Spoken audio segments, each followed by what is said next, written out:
avec Sophie Marion et Sandrine Bérard. Avant d'en savoir un petit peu plus sur le don d'organes, on va peut-être se parler ensemble très clairement, parce que parfois il y a des quiproquos, on ne sait pas trop mettre les bons mots, on parle parfois de greffe, de transplantation. Est-ce que c'est différent du don d'organes, s'il vous plaît, madame l'infirmière ? En fait, la transplantation, on parle plus de transplantation d'organes, donc de reins, de cœur, de foie, de poumons, de pancréas par exemple. Et la greffe, on parle plus de greffe de tissus. Donc les tissus, c'est un petit peu plus méconnu, c'est plus la cornée, la peau, les os, les tendons, les veines, les artères. Donc voilà, on parle plutôt de greffe de tissus et de transplantation d'organes. Alors pour faire le point, on a mis en image ce qu'était le don d'organes. Je vous propose de regarder et d'en parler ensemble. T'as de beaux yeux, tu sais. Oh, merci. Tu veux pas me les donner? Pardon? Pas de panique, on parle du don d'organes. Il n'est pas question de vous voler vos yeux. Enfin, pas encore. Mais non, je rigole. En fait, il s'agit de sauver des vies, ce qui fera de vous un bon samaritain. Donner ses organes permet de secourir des malades en attente d'une greffe. Grâce au don, on peut remplacer un organe qui ne fonctionne plus par un organe sain. Mais il ne s'agit pas de jouer à Docteur Maboul avec votre corps. Le don d'organes est très réglementé. Il y a deux façons de donner ses organes, de son vivant ou après sa mort. Mais 92% des dons viennent d'une personne décédée. Tout le monde peut donner, jeune ou âgé, malade ou en bonne santé, il n'existe pas de contre-indication de principe, à condition qu'aucun refus n'ait été exprimé. En France, c'est le principe du consentement présumé qui a été choisi. La loi Caillavet de 1976 indique que nous sommes tous donneurs, sauf si l'on exprime de notre vivant notre refus d'être prélevé. La loi du 26 janvier 2016 est venue réaffirmer ce principe, préciser vos droits de refus et clarifier le rôle des proches. Alors pour ceux qui ne sont pas très à l'aise avec l'idée d'être séparés de leurs organes après la mort, voici la marche à suivre. Le premier moyen de vous assurer que vos organes restent à leur place, c'est de vous inscrire dans le registre des refus. Et c'est possible dès 13 ans. Sinon, vous pouvez le signaler dans un document signé et daté. Et si vous avez seulement formulé votre refus de vive voix à vos proches, ils auront droit à un entretien avec l'équipe médicale le moment venu. Enfin, le don d'organes est gratuit et anonyme. Alors, si vous avez du cœur, donnez-le. Sophie Marion, vous qui êtes infirmière coordinatrice pour le prélèvement d'organes au CHU de Dijon, une réaction peut-être ? Alors, le film est très bien fait, ça résume parfaitement la situation. On est tous donneurs présumés, parce qu'on est tous receveurs présumés également. Donc on est tous donneurs à partir du moment où on ne s'est pas opposé au don d'organes de son vivant. Il y a trois manière de s'opposer au don d'organes. La première, qui est la principale, j'ai envie de dire, c'est de s'inscrire sur le registre national des refus, qui est géré par l'Agence de biomédecine et que nous, en tant qu'infirmière coordinatrice, on se doit d'interroger lorsqu'on a un patient décédé qui est en situation de pouvoir donner ses organes avant de voir ses proches. Vous, justement, votre quotidien, c'est d'aller voir les familles des donneurs. Qu'est-ce que vous leur dites? Parce que vous arrivez à un moment critique, on est en plein deuil, c'est pas évident. Alors, on arrive à un moment de chaos où le décès vient d'être annoncé en réanimation. Un décès brutal des suites d'un accident, donc un décès auquel on ne s'attend pas, enfin auquel la famille ne s'attend pas du tout.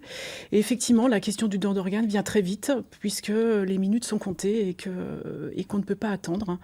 Et là, on va aborder les proches de manière très simple. On va leur poser la question si leurs proches étaient opposés au don d'organes, s'ils avaient déjà pu discuter de ce sujet avec lui. On va faire un petit retour en arrière, si vous me le permettez, avec vous, Sandrine. Nous sommes en octobre 2013. Vous êtes des parents comme tout le monde, avec Jérôme, tout se passe bien. Et puis, suite à un accident de la vie, ça bascule. Vous perdez l'organe. Au-delà du drame, il a fallu prendre une décision. Ça s'est passé comment ? En fait, Logan a été admis à l'hôpital le lundi suite à son accident. On est resté au son chevet toute la semaine, 24 heures sur 24. Et le vendredi matin, l'équipe médicale nous convoquait pour nous annoncer que la médecine avait ses limites et que pour Logan, il y avait deux solutions. C'était la première de débrancher les machines et à ce moment-là, il partirait tout seul. Ou la deuxième solution, c'était d'arrêter les traitements petit à petit et qu'il y avait la possibilité de faire un don d'organes. Voilà. Donc on l'a compris, évidemment, perdre un enfant, c'est terrible. L'équipe médicale vient vous proposer de prélever des organes. Votre réaction, tout de suite, franchement? C'est déjà... c'est irréel, on est on a l'impression que c'est plus notre vie, on est complètement anéanti. Donc on reçoit les informations sans même les entendre. Et puis moi, en premier lieu, je sais pas que j'étais pas d'accord, mais j'arrivais pas à prendre une décision. Tandis que mon mari, lui, tout de suite, ça a été oui. Mhm. Et après, il a fallu évidemment prendre la décision assez rapidement. Et au final, on a décidé que oui. Pourquoi vous avez accepté finalement? Parce que vous en avez forcément parlé avec votre mari. À un moment, vous le dites vous-même, vous n'étiez pas forcément d'accord au début, donc il y a dû y avoir une discussion. Dans ce moment-là, c'est pas facile. Oui, en fait, on a beaucoup parlé et il m'a dit, tu sais, Logan a eu besoin d'être transfusé pendant la semaine. Et ça a été, on était bien contents d'avoir cet acte-là. Donc, à nous maintenant de réfléchir à ce geste. Et voilà. On va garder le sourire, hein. C'est un message d'espoir. Vous êtes là aussi pour le faire passer. Vous avez 3 autres enfants aujourd'hui. Oui. Il faut se dire que Logan a donné son cœur et ses 2 reins. Donc il y a 3 enfants qui vivent grâce à lui. Oui, tout à fait, oui. Et ça en tant que parents, justement, c'est le message qu'on voudrait apporter, c'est que le fait d'avoir fait ce geste du don d'organes, c'est important aussi bien pour les donneurs que pour les receveurs. C'est-à-dire que nous, en tant que parents, pour le deuil, ça a été vraiment très très important et ça nous a beaucoup aidés en fait. C'est de se dire que voilà, 3 enfants vivent grâce à Logan et que voilà, c'est un message. On a choisi la vie en fait, tout simplement. Enfin, tout simplement. Oui, c'est pas aussi facile que ça. C'est pas aussi simple. Non, mais c'est voilà. pas aussi simple que ça, on le comprend. Justement, vous avez eu un soutien psychologique, quelque chose qui a suivi?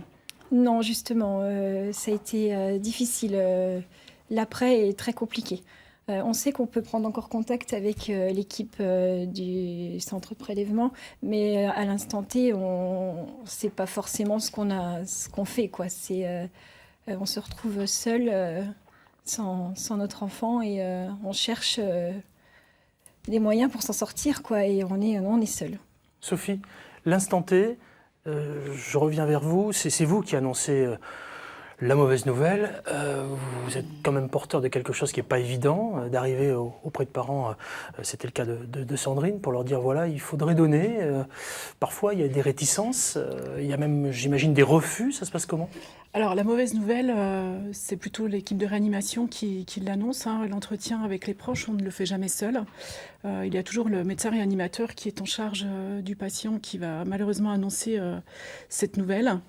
Et puis après, tout simplement, et sans perdre de temps, on va tout de suite parler de don d'organes. Alors, on laisse quand même quelques minutes à la famille pour parler de ce sujet. Quand vous dites quelques minutes, on va parler clair. On a combien de temps? On n'a pas de temps. Voilà, non mais voilà, il faut parler franco, hein, il faut en être fait, honnête. on n'a pas de temps, il faut aller vite. On ne va pas parler du don d'organes le lendemain du décès, on va en parler tout de suite après. C'est ça, Sandrine, qui est difficile à accepter, j'imagine. Dans les Au-delà du deuil, 5-10 évidemment, on minutes. l'a compris. Hein. Bah oui, surtout qu'en fait, on ne sait pas ce qui va se passer après quand on accepte. On le vit au fur et à mesure. C'est que, moi, ce qui m'a retenu de répondre rapidement, c'est que j'avais peur qu'une fois qu'on dise oui, qu'on me prenne mon petit garçon et que c'était fini. Mais alors que c'est pas du tout comme ça que ça se passe. Ça se passe comment?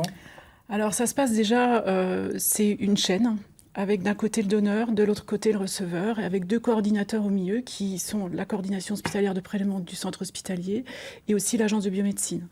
Et donc nous, notre rôle est d'accompagner, de parler du don d'organes avec les proches, de s'occuper du donneur, mais c'est aussi d'accompagner les proches et de ne pas les laisser tout seuls. Alors bien évidemment que notre rôle est d'aller jusqu'au bout du prélèvement, parce que la situation de mort cérébrale est une situation relativement rare en France. Ça représente moins de 1% des décès hospitaliers. Et quand on a un donneur, qu'il n'y a pas d'opposition, eh bien on fait tout, vraiment tout pour aller au bout, dans son respect, dans le respect de ses proches. Et c'est une chaîne qui dure en moyenne 24, 25 heures, 26 heures, jusqu'à la fin du bloc opératoire. Quand on rend le corps à la famille après. Tout va très vite, on est pris dans un tourbillon, Oui. Sandrine? Oui, tout à fait. Et quand je disais qu'on était seuls, je voudrais rectifier, c'est que c'est vrai que pendant toute l'étape, non, on a l'équipe qui est là, on a toutes les questions qu'on peut poser, ils sont là pour nous répondre, on est quand même encadré. C'est le fait où on est tout seul, c'est après, quand on rentre à la maison, quoi. C'est cette étape-là qui est difficile. Mais avant, tout au long à partir du moment où on dit oui, après, les médecins sont disponibles pour nous si on a vraiment... Enfin voilà, du moment où on dit oui jusqu'au moment du départ, au bloc prélèvement, opératoire. voilà, on est quand même on est encadré. Voilà. C'est l'après qui est plus compliqué. Je propose d'écouter une question. C'est Leb qui a eu l'idée de nous poser cette question. Il est dans le Doubs. Regardez, écoutez. Bonjour, je m'appelle Yeb, je suis étudiant à Besançon et j'aimerais savoir, est-ce que de son vivant peut donner des organes? Si oui, lesquels? Merci. Voilà, parce qu'on parlait de message d'espoir. Là, on a vu ce cas dramatique avec vous, Sandrine Bérard, et le deuil de votre enfant, on l'a compris.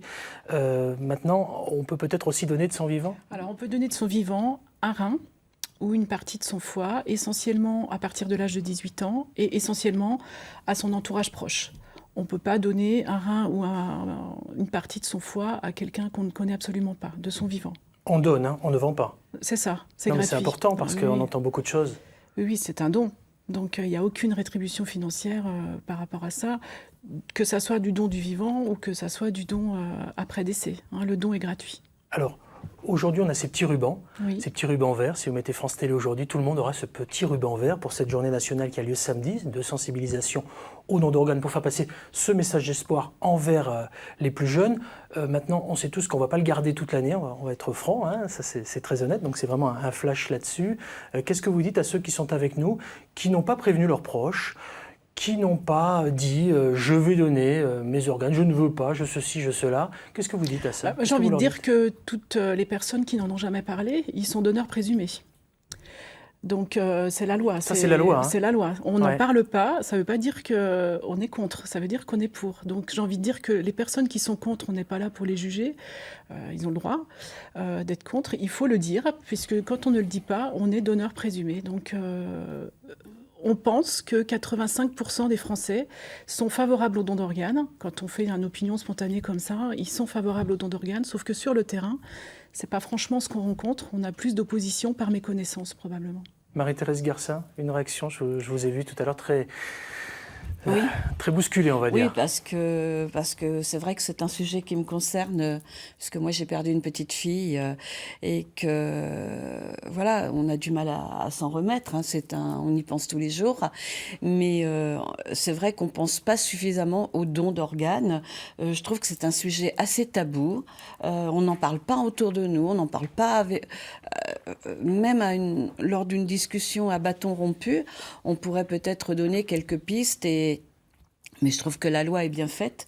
En fait, si on n'a rien dit, c'est qu'on est donateur potentiel. Et ça, je trouve ça très bien. Je vous propose de continuer finalement à débloquer les consciences Oui. sur le don d'organes avec un témoignage, celui de Patrick. Pour lui, vous allez voir, c'est une renaissance.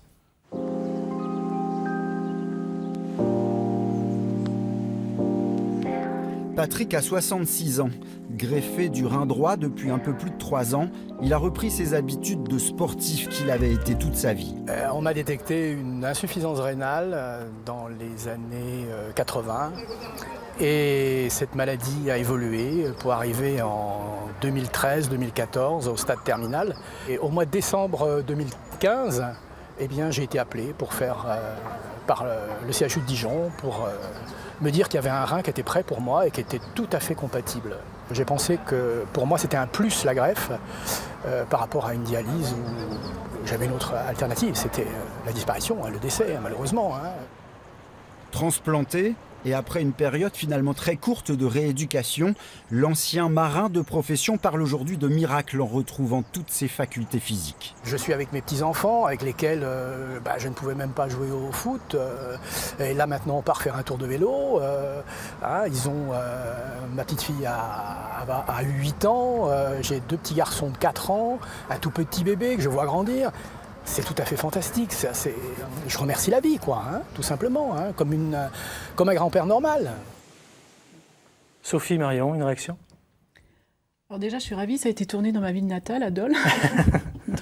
Donc en Bourgogne-Franche-Comté. En Bourgogne-Franche-Comté. Alors une réaction, oui, parce que j'ai travaillé en service de transplantation quand j'ai démarré ma carrière. Et effectivement, là, j'étais vraiment de l'autre côté de la chaîne, ce qui m'a donné envie d'aller de l'autre côté, du coup. Ouais. Et effectivement, les patients, on les appelle à tout moment du jour et de la nuit quand on a un greffon qui leur est disponible. Et donc, ils doivent se rendre à l'hôpital le plus rapidement Quand possible. vous dites à tout moment, je connais quelqu'un à qui c'est arrivé un soir d'anniversaire avec sa femme dans un restaurant, le téléphone sonne, ils sont au dessert et là on lui dit c'est maintenant ou jamais. Il faut venir, il y a un organe pour vous. Exactement, Voilà, ça se passe vraiment comme ça. Exactement comme ça. Parce qu'en fait, quand on a un donneur, nous on est en permanence en régulation avec l'agence de biomédecine et on ne prend pas rendez-vous. Donc les donneurs, les patients décèdent à toute heure du jour, de la nuit, jour férié, pas jour férié. Et quand un organe est disponible à la transplantation, il ne faut pas perdre de temps puisqu'on a 4 heures pour greffer un cœur, on a à peu près 6 heures pour greffer les poumons, une douzaine d'heures pour le foie et une vingtaine d'heures pour les reins. Donc il ne faut pas perdre de temps. Quand il y a un greffon disponible, il faut que le receveur soit disponible également.